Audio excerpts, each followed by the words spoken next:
अस्सलाम वालेकुम नाज़रीन। जैसा कि आपको पता है कि आजकल हम हरफ़े जारा और ज़मायर का मिलाप पढ़ रहे हैं कि इनके मिलाप के बाद मरकब क्या बनते हैं।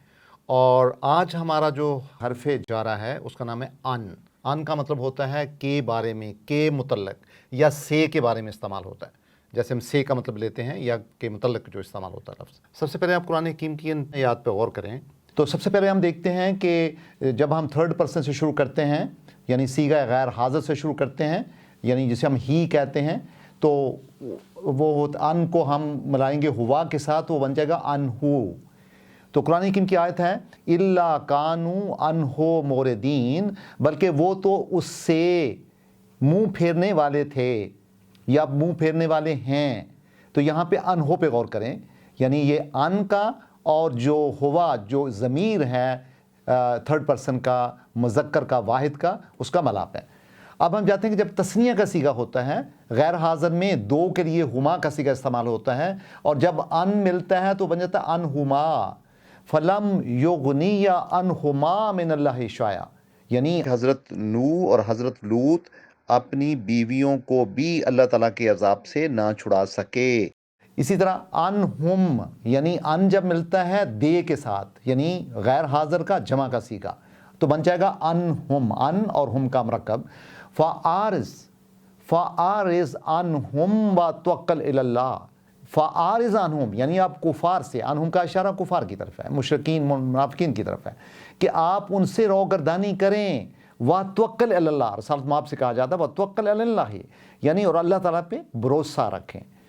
और अन का, यानी जब अन मिलता है यू का, यानी जो सेकंड पर्सन सीगा है मुज़क्कर का, अन का। वावा दुआ ना अन का विज़रक, रसूल में आपसे कहा जाता है कि फिर आपसे आपने बोझ को उठा लिया, जो बोझ था, विज़रक जो बोझ था उसको हमने उसको उठा लिया आपसे। अन का काबिल गौर लफ्ज़ है। अन्नी, यानी जब तो मुतकल्लम का सीगा वाहिद का होगा और वो या मुतकल्लम के साथ मिलेगा तो बन जाएगा अन और यी। अन्नी मा आगना अन्नी मालिया, सूरह अल हाका की आयत है, जिसका मतलब है कि आपके माल ने आपको कुछ फ़ायदा ना दिया। अन्ना जब नहनों का सीगा है, मुतकल्लम जमा का सीगा है, अन जब मिलेगा ना के साथ, नहनों के साथ, बन जाएगा अन्ना। वाफ़ु अन्ना वाग़फिर लना वरहमना, ऐ अल्लाह हम आपसे माफ़ी चाहते हैं, हमसे दरगुजर फरमा, हमें बख्श दे, हमारी मग़फ़िरत फरमा और हम पे रहम कर। सूरह बकरा की आयत है। तो नाज़रीन यहाँ हम देख सकते हैं अन हो, इसमें जो आयत है वो आप देख सकते हैं, इसमें अनहो का इस्तेमाल है। अनहुमा में का मतलब है दो के लिए सीगा है। अनहुम जो है थर्ड पर्सन का सीगा जमा का है। अन का हाजिर का सीगा है, मुज़क्कर के लिए का सीगा है का। और अन्नी मुतकल्लम वाहिद का सीगा है, अन्ना मुतकल्लम जमा का सीगा है। अब आप कुरान हकीम की आयात से जब अन के ज़मीर के साथ मरकब को आपने जांचा है, देखा है, अब हम देखते हैं कि वो कौन सा कायदा है जिसके तहत के ये मरकब अन जो है वो ज़मार से मिलता है। अब इसके बाद आप आ जाएं इस टेबल पे, तो देखें कि हमने इस टेबल में वाहिद तस्निया जमा राइट से लेफ्ट और ऊपर से नीचे मुज़क्कर मुअन्नस की गर्दान जो है वो साथ लिख दी है और पूरे ज़मायर को एक टेबल में लिख दिया है। अन के साथ इनका मिलाप कैसा होगा? सबसे पहले आप देखें थर्ड पर्सन जो ऊपर के दो कॉलम हैं ये थर्ड पर्सन के हैं, नीचे के दो कॉलम जो हैं ये सेकंड पर्सन के हैं, यानी जिनसे बात की जा सकती है। और लास्ट वन जो कॉलम है एक, वो किसका है? जो हॉरिजॉन्टल कॉलम है वो है मुतकल्लम का, सीगा मुतकल्लम का। अब हम देखते हैं कि थर्ड पर्सन में जो मुज़क्कर है, जो कि ये मुज़क्कर है, ये जब प्रोनाउन के साथ मिलता है, ज़मीर के साथ होवा, तो ये बन जाएगा अन हो, अन अनहु, अनहु। और जब दो के साथ मिलेगा तो ये बन जाएगा अनहुमा, अनहुमा। और जमा के साथ होगा तो अनहुम, यानी उनके बारे में, उनके मुतल्लक ज़्यादा जो होंगे। इसी तरह मुअन्नस का सीगा है अनहा, अनहा। और जब दो हो जाएंगी मुअन्नस अनहुमा, इन दोनों का एक ही सीगा होता है मुज़क्कर मुअन्नस का, अनहुमा। और जब ज़्यादा हो जाएंगी मुअन्नस तो अनहुन्ना, अनहुन्ना।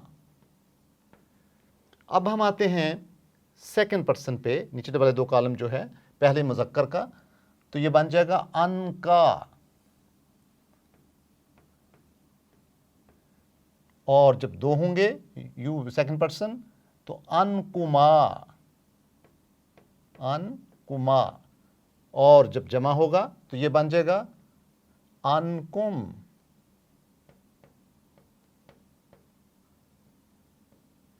इसी तरह जब मुन्नस होती है यू की तो ये बन जाएगा अनकी, अनकी, और जब दो होंगे तो ये बन जाएगा अनकुमा, वही सीगा जो मुज़क्कर का है अनकुमा, और जब ये जमा के साथ होगा ये बन जाएगा अनकुन्ना, अनकुन्ना।